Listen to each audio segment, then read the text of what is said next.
And it was just on my next question, which is the pause in residency applications, or the go slow, which seems to be happening right now. Is that affecting the market that you're seeing, and is it affecting your business? Yeah, look, ultimately someone comes along to Gibraltar and says, I want to become a resident. You can't. You can't, and you've got to go through the process. So has it affected us? Yes, but actually not to the degree where we're sort of twiddling our thumbs doing nothing. We're still doing business. We're still feeling some positivity. So one can only imagine once those rules are in place that it's only going to get better. And I think that's what I'm alluding to. Yeah. We're almost waiting and we're just desperate to get there, but actually we're already feeling that positivity.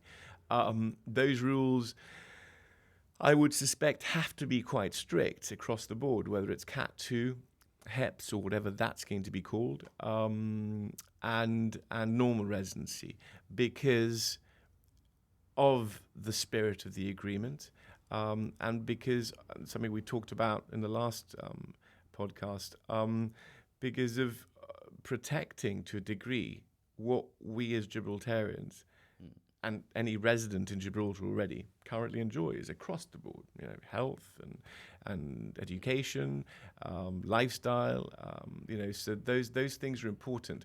And I think where the residency comes into play is to what degree do you open it up?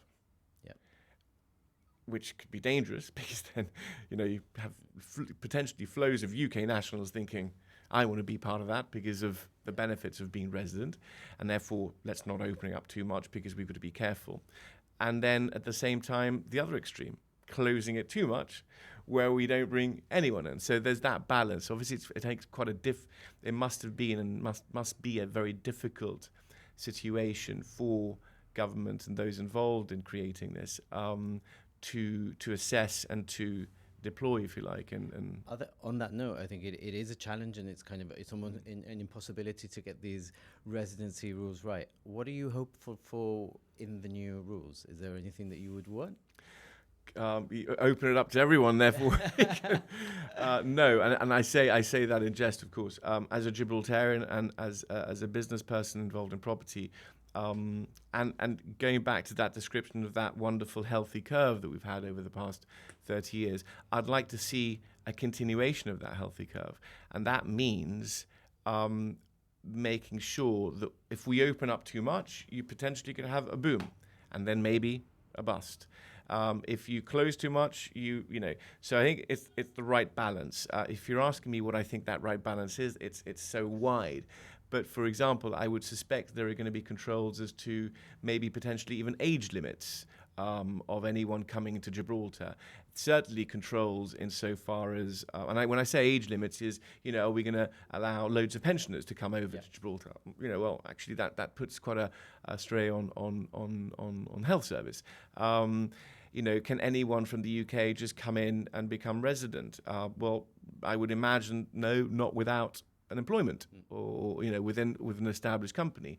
So I think there's all of these things that are probably in play, which have to be in play. Otherwise, it becomes a free-for-all within a jurisdiction that is offering so much if you become resident. That's just normal residency. On Cat 2, I think I mentioned before in the last podcast, that I imagine will change. I think has to change dramatically, and I think I also mentioned in the last podcast, I don't really repeat myself too much, but when you've got the current status that we've had for many years, which is essentially 2 million net worth, that represents already as it is 1% of the UK. So you're potentially opening yourself up to 1% of the UK knocking on our door. So that has to change, and of course it will change. I think I mentioned, I would suspect it'll go from between 5 and 10 million of investable cash as opposed to net worth. So these things are important because it allows the community and Gibraltar to protect itself and hopefully continue to enjoy the wonderful benefits we've enjoyed, whilst at the same time, almost sort of by default, brings in people who continue to add value to Gibraltar, whether it be on normal residency because they're coming to work, whether it be in the Cat 2s. And I think that's really important, that something that we've seen for the past 20, 30 years. When you look at the reasons that Brexit happened because you had a community in the UK quite upset about immigration and the fact that people were just stealing from their own benefits, and we were having to, and you can understand that whether you agree with what the UK did or not is another matter.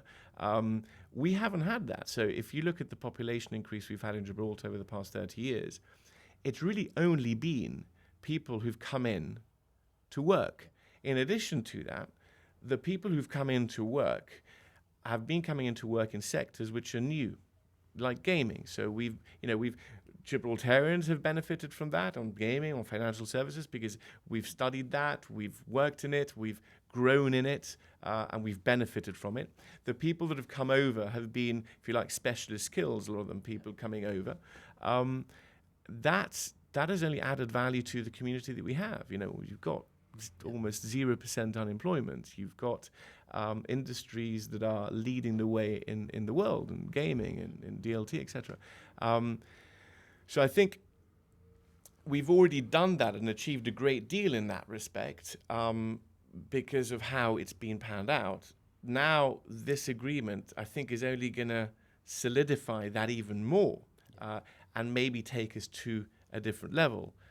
It's almost like immigration here is the context is so different, and the type of immigration that we have is totally different. So we'll have to watch that.